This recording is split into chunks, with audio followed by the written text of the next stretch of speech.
ভুল নয়, আমাদের এক যুবদল নেতাকে গুলি করে হত্যা করে তার মৃত্যু নিশ্চিত করার জন্য রক কাটা হয়েছে। কে সেই রক কাটার পার্টি? এই দেশবাসী জানে। আপনাদের কাছে অনুরোধ, এই খেলা বন্ধ করুন।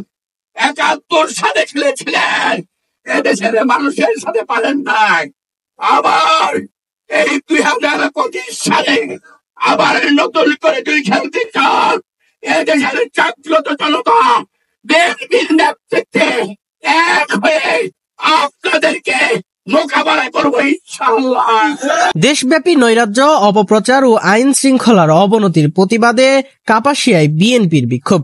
বাংলাদেশ জাতীয়তাবাদী দল বিএনপি এর কেন্দ্রীয় কর্মসূচির অংশ হিসেবে রবিবার ১৩ জুলাই গাজীপুরের কাপাসিয়া উপজেলায় এক বিক্ষোভ মিছিল ও প্রতিবাদ সমাবেশ অনুষ্ঠিত হয়েছে। এই কর্মসূচির মূল প্রতিপাদ্য ছিল দেশব্যাপী নৈরাজ্য, সরকারপন্থী অপপ্রচার ও আইন শৃঙ্খলার চরম অবনতির প্রতিবাদ। বিকেল ৫:৩০টায় মিছিলটি কাপাসিয়া বাস স্ট্যান্ড থেকে শুরু করে সদর ইউনিয়ন মাঠ চত্বরে গিয়ে শেষ হয়েছে। এতে বিএনপির বিভিন্ন স্তরের নেতাকর্মীদের উপস্থিতি ছিল লক্ষণীয়। সমাবেশে বক্তারা বলেন, বর্তমান সরকার জনগণের কণ্ঠরোধ করেছে, চারদিকে নৈরাজ্য ও ভয়ের পরিবেশ তৈরি করে রাষ্ট্র চালানো হচ্ছে। আইন শৃঙ্খলা পরিস্থিতির ভয়াবহ অবনতি হয়েছে। দেশের মানুষ আজ চরম অনিশ্চয়তার মধ্যে দিন কাটাচ্ছে। বিক্ষোভে বক্তব্য রাখেন কাপাসিয়া উপজেলা বিএনপির সদস্য সচিব মুক্তিযোদ্ধা খন্দকার আজিজুর রহমান প্যারা, গাজীপুর জেলা বিএনপি নেতা ও কাপাসিয়া বাজার ব্যবসায়ী সমিতির আহ্বায়ক আফজাল হুসাইন এবং উপজেলা ও অঙ্গ সংগঠন যুবদল, ছাত্রদল এবং স্বেচ্ছাসেবক দলের নেতৃবৃন্দরা উপস্থিত ছিলেন। বক্তারা অবিলম্বে সরকারের পদত্যাগ ও নির্দলীয় তত্ত্বাবধায়ক সরকারের অধীনে নির্বাচন অনুষ্ঠানের দাবি জানান। বিক্ষোভ ঘিরে এলাকা জুড়ে পুলিশের টহল বহাল ছিল। আসল কথা খুন খারাপি নয়, আসল কথা হলো এই নির্বাচনকে বানচাল করার জন্য, এই নির্বাচনকে পিছিয়ে দেওয়ার জন্য এই ধরনের ঘটনা ঘটানো হচ্ছে। এবং তারেক রহমান যেন এই যে শাস্তি বিলম্ব হয় তার অপচেষ্টা চালানো হয়েছে।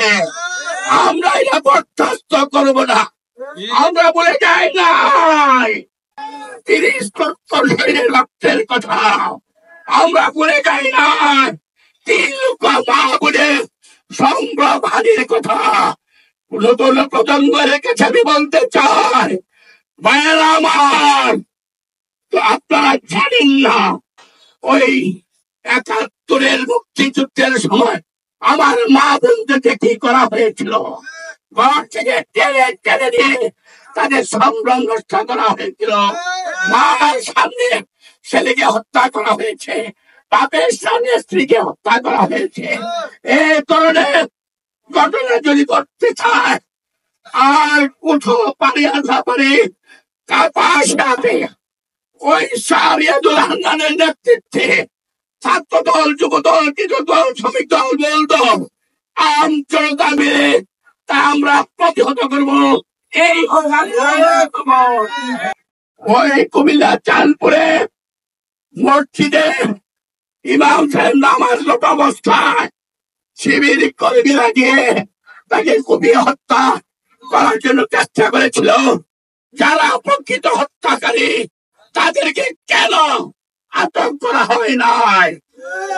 জনতার চাপে ওই তারেক রহমানের নির্দেশে গোটা বাংলার মানুষকে যখন এই গোপন তথ্য ফাঁস করেছে, তখন আজকে কিছুক্ষণ আগে সামরিক বাহিনী তাদের ৩ জনকে আটক করেছে।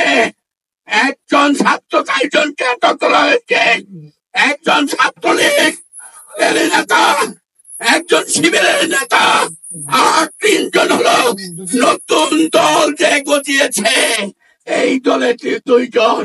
এই ৪ জনকে কিছুক্ষণ আগে আটক করা হয়েছে। যারা এই হত্যাকাণ্ড ঘটিয়েছে ভিডিওর মাধ্যমে গোটা বিশ্ব অবলোকন করেছে। কারা সেই হত্যাকারী?